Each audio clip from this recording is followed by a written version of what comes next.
Attic Mall Studios. This is WOCA, Ocala, Gainesville, The Villages, 1370 AM, 96.3 FM, The Source.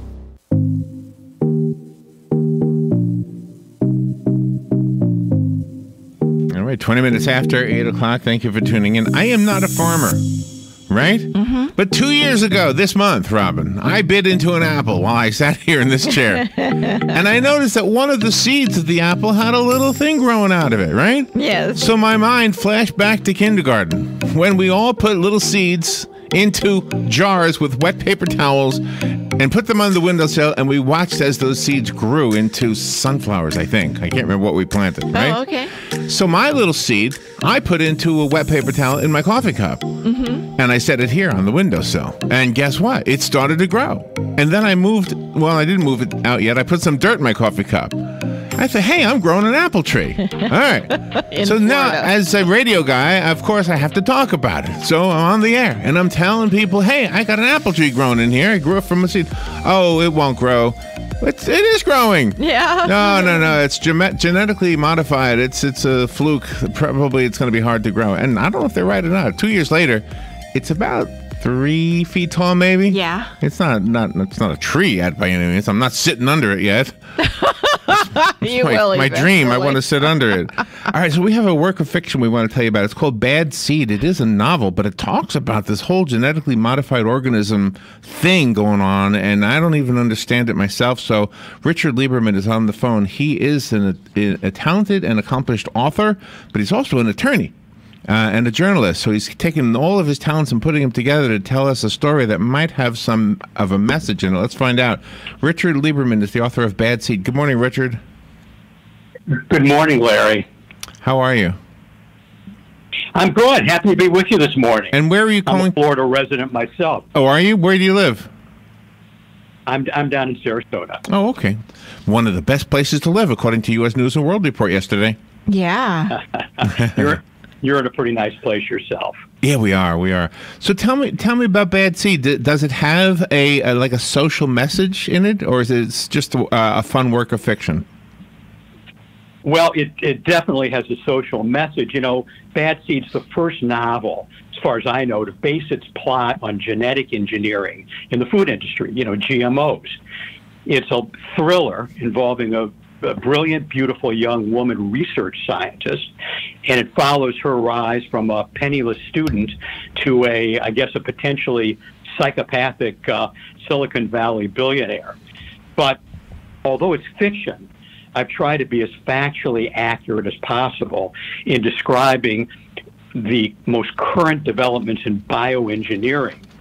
So the reader will be immersed not only in a very exciting story, but also a scientific briefing on this very timely issue. So in order, and Larry, I was just going to say, in order for somebody to go from penniless to very wealthy, somebody has to be buying something that they're selling. Is she selling like technology? Is that what she's selling? Yeah. Well, what happens in the story is she develops this corn seed where she uses this brand new technology to merge different genes together. And that corn seed is used then to raise heart-healthy cattle. Currently the cattle we eat, they do eat GMO corn feed, but it makes them come to market very quickly, and they're full of fats and cholesterol. And she discovers a way to both make the cattle economically feasible to grow, but when they consume the corn, it's as if they're eating grass, and it makes them heart healthy. She becomes a billionaire and kind of an icon, and then things start to go awry. Oh my gosh! That's the title of the book is Bad Seed. Gotcha. Yeah. Okay, so until you said that part, it sounded like a dream come true for those of us who want to continue eating meat. It sounds like, okay, well, this is good news, right? But there's some bad news after that. What happens?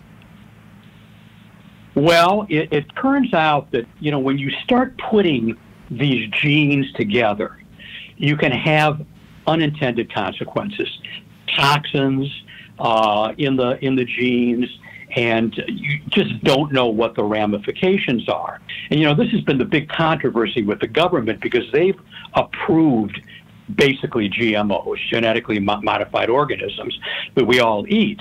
But some of the scientific community says, gee, you just don't, if you're messing around with things this much, you just don't know the effects. And this book really explores that. The protagonist develops this wonderful product in good faith. She, becomes very famous. Everybody buys it. But then, something goes wrong. And the book gets into the science of how this happens in, I think, a pretty exciting way. So one of the stories that I learned from one of our listeners when I was telling my apple seed story was that farmers in India, I think it was, were not able to get seed from their crops because they were genetically modified by, and they used Monsanto as an example. I don't know if it's true. I'm just telling you what they said. And they said Monsanto engineered the seed so that it would grow crops but never produce seed that would produce anything else. They would have to continue to go back to Monsanto to get more seed, and it's an issue because they don't have much money, so they can't really afford to buy more seed. I mean, does that sound true to you? Does that sound like something that's part of what we live with now?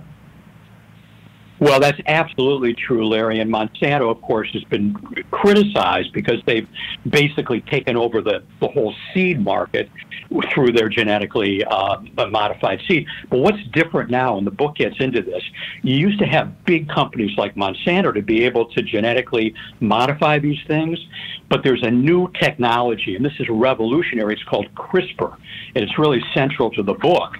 And basically, what a big company like Monsanto would spend millions of dollars on and years working on, a graduate student can do in his dorm room with this new technology.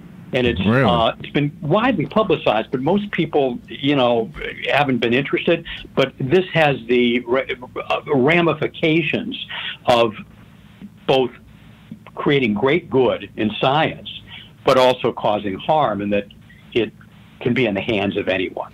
And this isn't just something that you read. You have done a lot of research on this. Well, I initially was going to write a nonfiction book on this. I did a lot of research on it, and then when I started writing it, I thought, the story would be better told in a novel, where you deal with all the science, but it's exciting and it pulls you in, and very much like authors used to do with social issues, like the jungle and so on, years and years ago. So I try to do both, and hopefully the readers, when they read Bad Seed, will agree. So your protagonist is Aurora Blanc, right? Or Blanc? How do you say her name?